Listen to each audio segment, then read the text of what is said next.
Hello guys, आज study point पे आपका स्वागत करती हूँ। अपना ब्लड सर्कुलेटरी सिस्टम चल रहा था जिसमें से अपन ने रुधिर पढ़ रहे हैं। रुधिर में प्लाज्मा पढ़ चुके हैं, रुधिर वाहिनियाँ पढ़, रुधिर कणिकाएँ पढ़े जिसमें से आरबीसी अपन पढ़ चुके हैं। आज अपन डब्ल्यूबीसी प्लेटलेट्स देखेंगे और आगे जो भी आपकी रुधिर वाहिनी है वो देखेंगे। तो अपन स्टार्ट करते हैं डब्ल्यूबीसी से। तो मैंने आपको आरबीसी बताया, आरबीसी के अपन निर्माण कहाँ होता है, इसकी जीवन काल क्या है, संख्या कितनी है, कमी से कौन सा रोग होता है, इसके बढ़ने से कौन सा होता है, ये सब अपन ने देखे। वैसे अपन डब्ल्यूबीसी का भी देखेंगे। तो डब्ल्यूबीसी क्या है, अपन स्टार्ट करते हैं डब्ल्यूबीसी। ठीक है, डब्ल्यूबीसी को बोलते क्या है, ये तो आपको नॉर्मल सभी को पता है फुल फॉर्म इसकी कि डब्ल्यूबीसी क्या है, वाइट ब्लड कार्पस है। तो ये मैं आपको नहीं लिखूंगी क्योंकि आपको सबको पता है आरबीसी जैसे रेड है तो वहाँ पे रेड की जगह आपको वाइट लगाना है तो आप लगा सकते हो। लेकिन इसका दूसरा नाम क्या है, जैसे अपने देखा था कि आरबीसी का नाम क्या है, एरिथ्रोसाइट है, वैसे डब्ल्यूबीसी का नाम क्या है, तो ल्यूकोसाइट है। तो मैं यहाँ पे लिख देती हूँ ल्यूकोसाइट। ठीक है, ल्यूकोसाइट। आरबीसी को आपको एरिथ्रोसाइट बोलते हैं, डब्ल्यूबीसी को आप ल्यूकोसाइट बोलते हैं। ठीक है, अब इसका निर्माण कहाँ होता है वो अपन देखते हैं। तो निर्माण इसका अस्थिमज्जा में होगा, जैसे आरबीसी का था। तो इसका निर्माण कहाँ है, निर्माण अस्थिमज्जा में। ठीक है, इसका जीवन काल क्या है, जैसे अपने इसका जीवन काल देखा था, जैसे 120 दिन है आरबीसी का, वैसे इसका जीवन काल एवरेज है जैसे 8 दिन।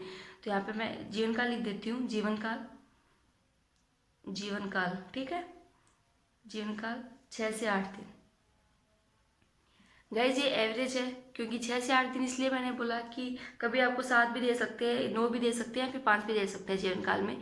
तो आपको एवरेज ध्यान होगा कि 6 से 8 है, तो आप इसके इर्द गिर्द आप टिक कर सकते हो आंसर कि आपका आंसर क्या होगा। ठीक है, नेक्स्ट अपन देखते हैं कि इसकी संख्या कितनी है। जैसे अपने आरबीसी की देखी कि 52 लाख है, 45 से 52 लाख किस में है, 45 लाख थी मेल में, फीमेल में 45 से 52 लाख थी। उसी प्रकार इसकी संख्या लाखों में नहीं, इसकी संख्या हजारों में होगी। तो ये इसकी संख्या 6000 से 11000 तक। तो मैं यहाँ पे संख्या लिख देती हूँ, संख्या कितनी है, 6000 से 11000 तक। ठीक है, ये आप ध्यान रखोगे, ये मैक्सिमम आपकी 11000 है और मिनिमम आपकी 6000 होती है। ठीक है, ये चीज़ भी आप ध्यान रखोगे। नेक्स्ट अपन देखते हैं कि अगर इसकी संख्या सामान्य से ज़्यादा हो जाए तो कौन सा रोग होगा, सामान्य से कम हो जाए तो आपको कौन सा रोग होगा, क्योंकि इससे कमी से भी रोग होगा, बढ़ने से भी रोग होगा। तो अपन देखते हैं, सामान्य से ज़्यादा होने पर इसके रोग आपका ब्लड कैंसर हो जाता है, आपने सुना होगा ब्लड कैंसर वो हो जाता है, या फिर आपको ल्यूकेमिया हो जाता है। ब्लड कैंसर या फिर ल्यूकेमिया बोल सकते हैं आपको। इससे अगर कम हो जाती है, सामान्य से संख्या 6000 से कम हो जाएगी आपकी संख्या, तो वहाँ पे आपके ल्यूकेपेनिया होगा। जैसे आपके एचआईवी का संक्रमण में आपकी डब्ल्यूबीसी की संख्या कम हो जाती है, टाइफाइड में डब्ल्यूबीसी की संख्या कम हो जाती है। तो ये चीज़ आपको ध्यान होगा, अपन लिख देते हैं इसके। तो डब्ल्यूबीसी की संख्या सामान्य से ज़्यादा होने पर, डब्ल्यूबीसी की संख्या सामान्य से ज़्यादा होने पर, सामान्य से ज़्यादा, ठीक है, ज़्यादा होने पर ब्लड कैंसर, रक्त कैंसर या ल्यूकेमिया हो जाता है, ल्यूकेमिया हो जाता है। ठीक है, सामान्य से ज़्यादा होने पे ल्यूकेमिया हो जाता है, तो इसे कम होने से भी होगा कुछ ना कुछ, तो आपके कम होने पे आपको ल्यूकेपेनिया होगा। तो मैं यहाँ पे वो भी लिख देती हूँ, डब्ल्यूबीसी की संख्या कम होने पर, संख्या सामान्य से कम होने पर ल्यूकेपेनिया हो जाता है, पेनिया हो जाता है। ठीक है, आप ल्यूकेपेनिया हो जाता है या फिर ल्यूकेपेनिया कहलाता है, आप कुछ भी बोल सकते हो। आपको ये पूछा जाएगा कि डब्ल्यूबीसी की संख्या सामान्य से कम होने पर किस नाम से पुकारा जाता है, फिर कौन सा टर्म आपको यूज किया जाता है। तो वहाँ पे आपको ल्यूकेमिया और ल्यूकेपेनिया दोनों दिया होगा। तो आपको ल्यूकेपेनिया देखना है कि कम होने पर ल्यूकेपेनिया होगा, ज़्यादा होने पर आपको ल्यूकेमिया होगा। ये चीज़ आप ध्यान रखना। अब ये यहाँ पे मैंने आपको कम बताया, सामान्य से आप कम होने पर ल्यूकेपेनिया होता है, तो कौन से रोगों में इसके कम होगी सामान्य से संख्या, तो वहाँ पे लिख देती हूँ। कम कहाँ पे होगी, तो आपका एचआईवी का संक्रमण और टाइफाइड में डब्ल्यूबीसी की संख्या घट जाती है, तो ये भी लिख देती हूँ आपको। कि HIV का संक्रमण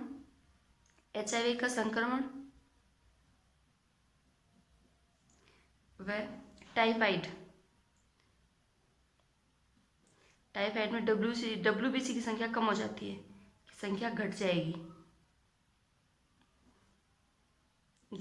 है। ठीक है, आपने WBC देखा, उसका फुल फॉर्म है वाइट ब्लड कार्पस। नाम क्या है, इसे दूसरा नाम किस नाम से पुकारा जाएगा, तो वो आपको ल्यूकोसाइट होगा। निर्माण इसका अस्थि मज्जा में, जीवन काल इसका 6 से 8 दिन है सॉरी। संख्या इसकी 6000 से 11000 तक है। WBC की संख्या अगर ज़्यादा हो जाएगी तो आपको ब्लड कैंसर या फिर ल्यूकेमिया होगा, और अगर WBC की संख्या कम हो जाती है तो आपको ल्यूकोपेनिया होगा। कम कौन से में होगा, तो एक तो आपका HIV का संक्रमण उसमें कम होगी, और एक टाइफाइड में WBC की संख्या कम हो जाती है। अब इसका कार्य देखते हैं कि कार्य क्या है। गाइस, आपने सुना होगा कि WBC की कमी से आपको रोग प्रतिरोधक क्षमता कम हो जाती है, तो इसका कार्य यही है कि रोगों की सुरक्षा करता है अपना WBC। तो आप ये लिखेंगे कि अब रोग प्रतिरोधक की तरह कार्य करता है। तो अपन नेक्स्ट लिखते हैं कि कार्य इसका क्या है, तो कार्य है आपका रोग प्रतिरोधक की तरह काम करता है। रोग प्रतिरोधक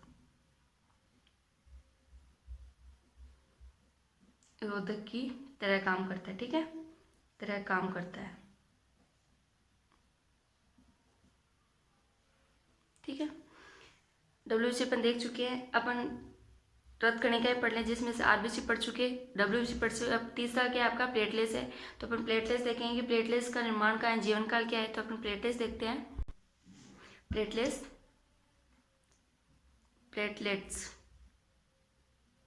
ठीक है, प्लेटलेट्स आपका तीसरा पॉइंट आपका ये सब टाइप था अपना प्लेटलेट्स, WBC RBC। तो प्लेटलेट्स में क्या है, आपको पहले ये ध्यान रखना होगा कि प्लेटलेट्स को दूसरे किन नामों से पुकारा जाता है, क्योंकि कई बार ये होता है कि आप प्लेटलेट्स नहीं देके अलग नाम दे दिया जाता है कि इसका निर्माण कहाँ होता है, तो आप कंफ्यूज हो जाओगे कि प्लेटलेट्स तो याद है लेकिन आपको वो दोनों नाम नहीं होगा। तो मैं आपको दोनों नाम बता देती हूँ, एक आपको थ्रोम्बोसाइट होगा, एक आपको रुधिर बिंबाणु होगा। तो मैं आप लिख देती हूँ थ्रोम्बोसाइट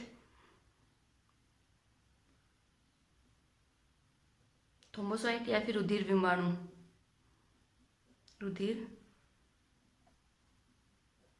ठीक है, रुधिर बिंबाणु। अब इसे देखते हैं कि इसका निर्माण कहाँ है, प्लेटलेट्स का निर्माण कहाँ है। तो जैसे अपने RBC WBC में देखा कि अस्थि मज्जा में इसका निर्माण होता है, वैसे प्लेटलेट्स का निर्माण भी अस्थि मज्जा में होगा। तो मैं यहाँ पे लिख देती हूँ निर्माण कहाँ है आपका, अस्थि मज्जा में।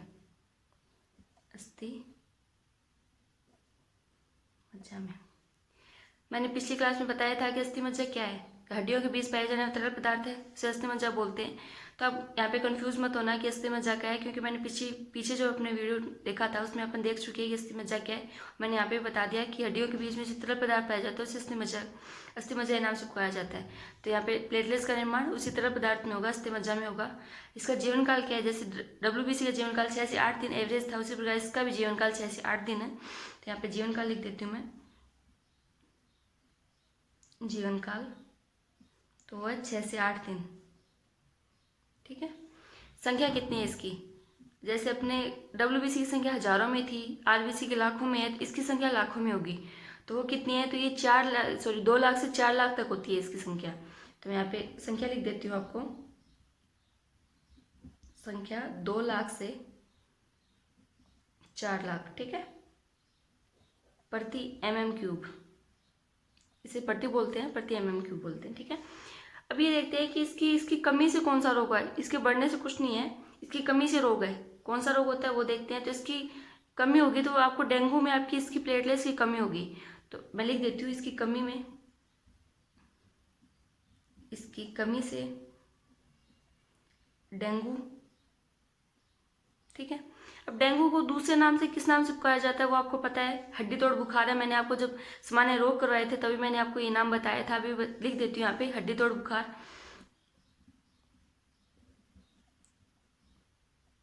बुखार, ठीक है, होती है।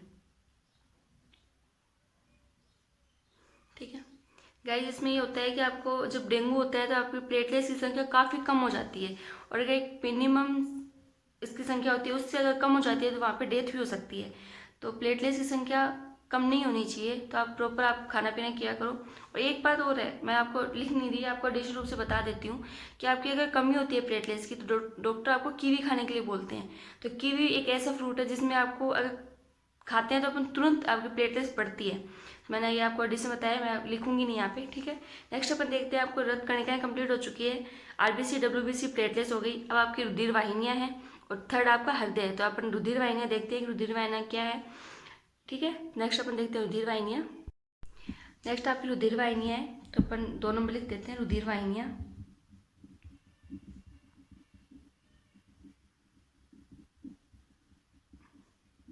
ठीक है, रुधिर वाहिनियाँ। तो अब ये देखते हैं कि रुधिर वाहिनियाँ कितने प्रकार की है। तो मैंने आपको सब टाइप वहीं पे बताए थे, रुधिर जब अपन रुधिर वाहिनियाँ लिखी थी तो वहाँ पे अपने सब टाइप बताए थे, धमनी और शिराएं। तो अपन धमनी और शिरा को डिफरेंस के अनुसार देखेंगे क्योंकि ये दोनों एक दूसरे के विपरीत है। अब धमनी एक काम करे तो इसके विपरीत शिरा करेगी काम। तो मैं डिफरेंस के हिसाब से लिख रही हूँ, आप उसी हिसाब से अगर याद करते हो तो आपको जल्दी याद होगा, ठीक है। तो अपन लिखते हैं धमनी और शिरा। फर्स्ट नंबर आपका धमनी और सेकंड नंबर आपका शिरा है, ठीक है, शिराएं, ठीक है। अब धमनी क्या काम करती है वो देखते हैं। तो धमनी के विपरीत आपकी शिरा हो जाएगी। धमनी आपको जो रुधिर है वो हृदय से विभिन्न अंगों तक ले जाने का काम कौन करती है, धमनियाँ करती है। इसके विपरीत ये हो गया कि शिराएं क्या होगी, तो शिराएं शरीर के विभिन्न अंगों से जो रुधिर है वो आपको हृदय तक लेके आएगी, क्यों, शिराएं। तो मैं यहाँ पे पहला पॉइंट लिख देती हूँ कि ये रुधिर को हृदय से शरीर के विभिन्न अंगों तक लेके जाने का काम करती है, शरीर के विभिन्न अंगों तक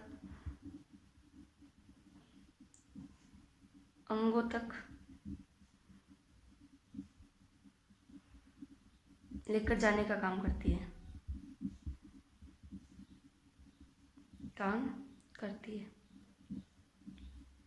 ठीक है। तो इसके विपरीत शिराएं में क्या हो जाएगा कि शरीर के विभिन्न अंगों से रुधिर को हृदय तक लेके आने का काम करती है। तो ये मैं यहाँ पे लिख देती हूँ, ये रुधिर को शरीर के विभिन्न अंगों से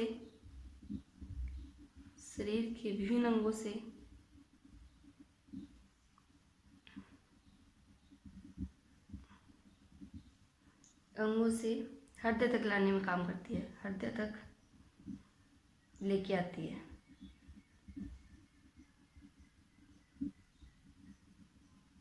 ठीक है। सेकेंड अपन देखते हैं, जब ये आपको हृदय से अन्य भागों तक लेके जा रही है तो मैंने आपको श्वसन तंत्र में बताया था कि आपको O2 आपकी बॉडी में प्रवेश करेगी तो आपको हृदय से आपकी पूरी बॉडी में जाएगी। तो आपको जब ये हृदय से विभिन्न अंगों तक लेके जा रही है तो रुधिर को लेके जा रही है, रुधिर के साथ क्या है, ऑक्सीजन आपका। और विभिन्न अंगों से जब आप वापस लेके आएगी हृदय तक तो आते टाइम कौन होता है, आपका CO2 होता है। तो CO2 अशुद्ध है, रुधिर आपके ऑक्सीजन आपको शुद्ध है। तो धमनियाँ क्या होगी आपकी, शुद्ध रुधिर लेके जाएगी और शिराएं क्या होगी आपकी, अशुद्ध रुधिर है। तो मैं यहाँ पे लिख देती हूँ कि ये शुद्ध रुधिर, ठीक है, या फिर ऑक्सीजन युक्त रुधिर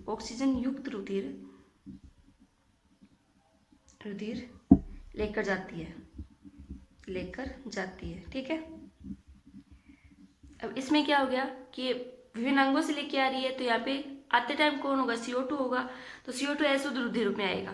तो मैं यहाँ पे लिख देती हूँ, ये अशुद्ध रुधिर को लेके आएगी, ये अशुद्ध रुधिर या CO2 युक्त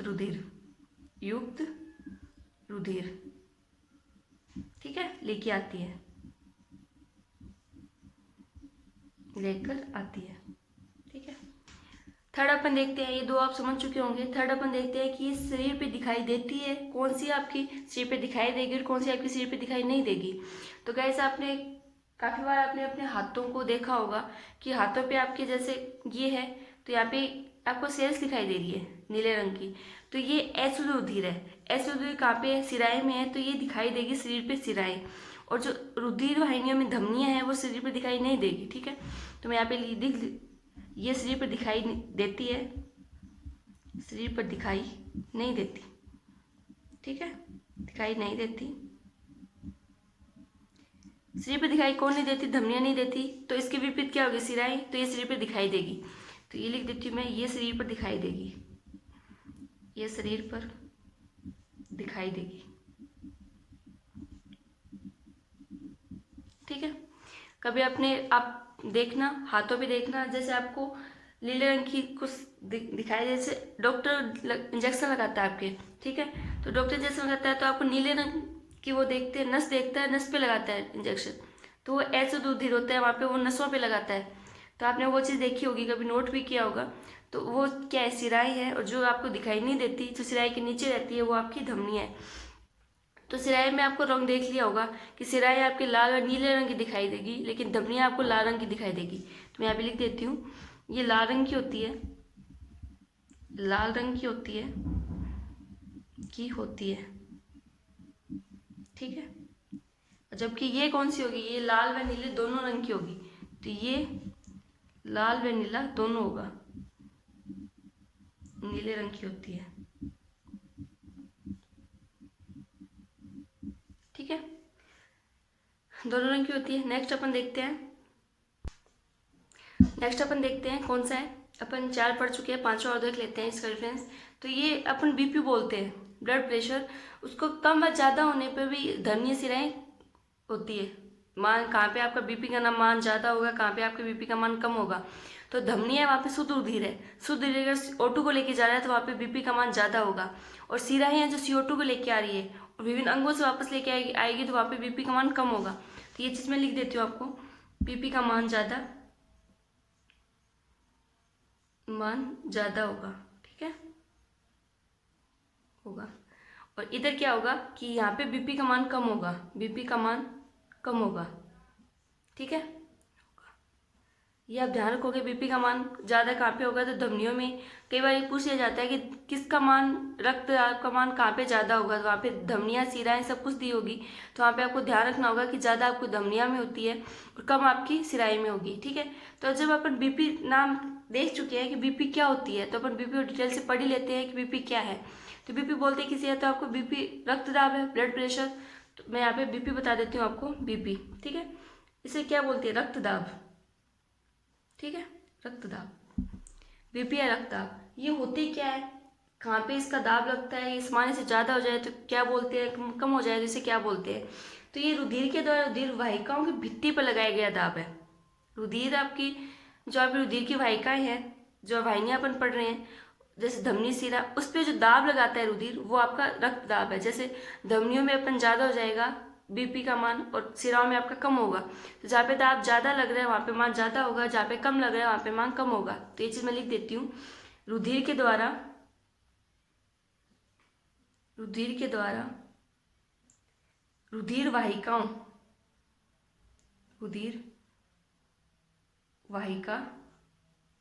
वाहिनियाँ या फिर वाहिकाओं की भित्ति पर लगने वाला दाब, की भित्ति पर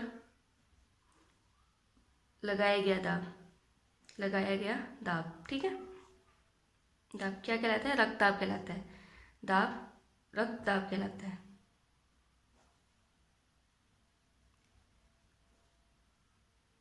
ठीक है। गाइज आपको डेफिनेशन कोई नहीं पूछेगा कि रक्तदाब क्या होता है, अपन को लिखना नहीं होता, अपन को टिक लगाना होता है। तो वहाँ पे ये सिर्फ इतना ध्यान रखना कि रुधिर के द्वारा रुधिर वाहिकाओं की भित्ति पर लगता है दाब।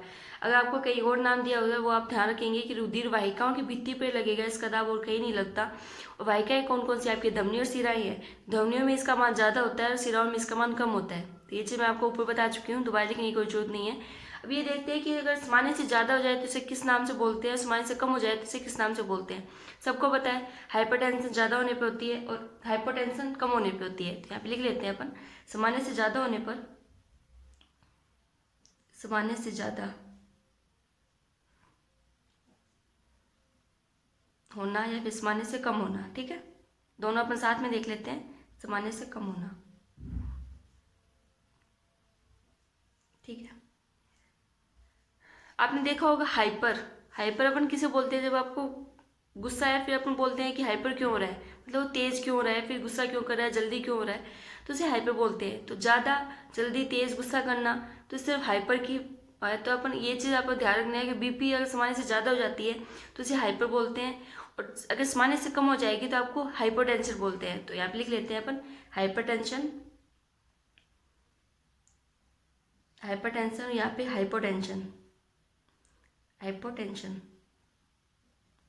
ये तो नॉर्मल बात है कि आपको बीपी अगर ज़्यादा हो जाती है तो आपको टेंशन होगी, कम हो जाएगी तब भी आपको टेंशन होगी। तो आपका नाम के आगे से आपको टेंशन लगानी है। ज़्यादा क्या सामने आपको हाइपर है, कम में आपका हाइपो है, इसे आप ध्यान रखोगे। हाइपरटेंशन, हाइपोटेंशन किसे बोलते हैं। अब ये देखते हैं कि आपको कुछ एडिशन बता देती हूँ कि सामान्य व्यक्ति में बीपी का मान कितना होता है। कई बार अपन देखते हैं कि बीपी आपकी कम हो गई, चेक होता है तो बीपी आपकी कम हो गई, तो कितने से कम होती है तो आपका मान कम होता है, और कितने से ज़्यादा होने पे आपको बोलते हैं डॉक्टर कि आपकी बीपी ज़्यादा हो चुकी है। तो सामान्य व्यक्ति में आपको 120 से 80 mmHg होती है, ठीक है। तो मैं यहाँ पे लिख देती हूँ सामान्य व्यक्ति में, सामान्य स्वस्थ व्यक्ति में, स्वस्थ व्यक्ति में बीपी का मान 120 80 mmHg, ठीक है, होता है। ये मान आपको ये मान ध्यान रखना होगा, 120.80 mmHg, ठीक है। सामान्य व्यक्ति में इतनी बीपी होती है। इससे अगर कम हो जाती है, 120-80 से कम हो जाती है तो आपको कम हाइपरटेंशन होगी। इससे ज़्यादा 120 से ज़्यादा हो जाती है तो आपको हाइपरटेंशन होगी, ठीक है।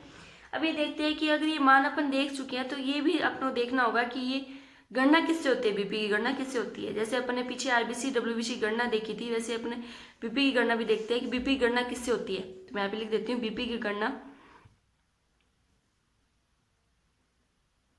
बीपी की गणना किससे होती है। तो आपको नाम याद रखना होगा कि स्पेग्नोमेनोमीटर, ठीक है, स्पेग्नोमेनोमीटर। तो मैं लिख देती हूँ आपको स्पेग्नोमेनोमीटर, ठीक है। बीपी की गणना स्पेग्नोमेनोमीटर से होती है। अगर आपने कभी बीपी चेक करवाई होगी तो आपने देखा होगा एक यंत्र होता है आपका, उसे स्पेग्नोमेनोमीटर बोलते हैं। लेकिन अब आपको ये नाम तो आपने देख लिया कि स्पेग्नोमेनोमीटर है, ठीक है। तो अब इसके आविष्कार भी देख लेते हैं कि इसकी आविष्कार किसने किया। स्पेग्नोमेनोमीटर की गणना बीपी के द्वारा, बीपी के लिए स्पेग्नोमेनोमीटर की गणना होती है। तो इसका आविष्कार किसने किया, तो मैं यहाँ पे इसके नीचे लिख देती हूँ इसका आविष्कार। इसका आविष्कार करने वाले वैज्ञानिक कौन थे, तो वो आपके थे रीवा रोची,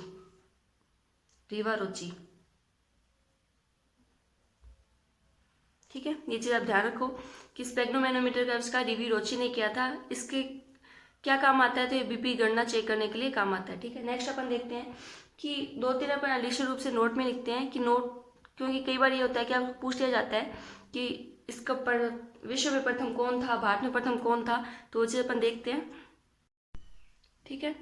तो देखते हैं अपन विश्व में प्रथम हृदयारोपण करने वाला कौन है। विश्व में प्रथम हृदयारोपण करने वाला वैज्ञानिक, ठीक है। तो वो कौन था, तो क्रिश्चियन बेनार्ड थे। तो मैं यहाँ पे लिख देती हूँ आपको क्रिश्चियन बेनार्ड, ठीक है, बेनार्ड ने। जो अपन विश्व में देख चुके हैं तो अपन भारत में देखना होगा कि भारत में प्रथम हृदयारोपण करने वाले वैज्ञानिक कौन है, तो पी वेणुगोपाल थे। तो ये भी लिख देती हूँ आपको, भारत में प्रथम हृदयारोपण करने वाला वैज्ञानिक, ठीक है। तो ये कौन थे, तो ये आपके डॉक्टर पी वेणुगोपाल,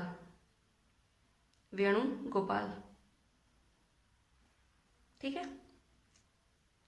हृदयारोपण डैश मैंने हृदय आपको नहीं बताया, नेक्स्ट क्लास में अपन हृदय देखेंगे।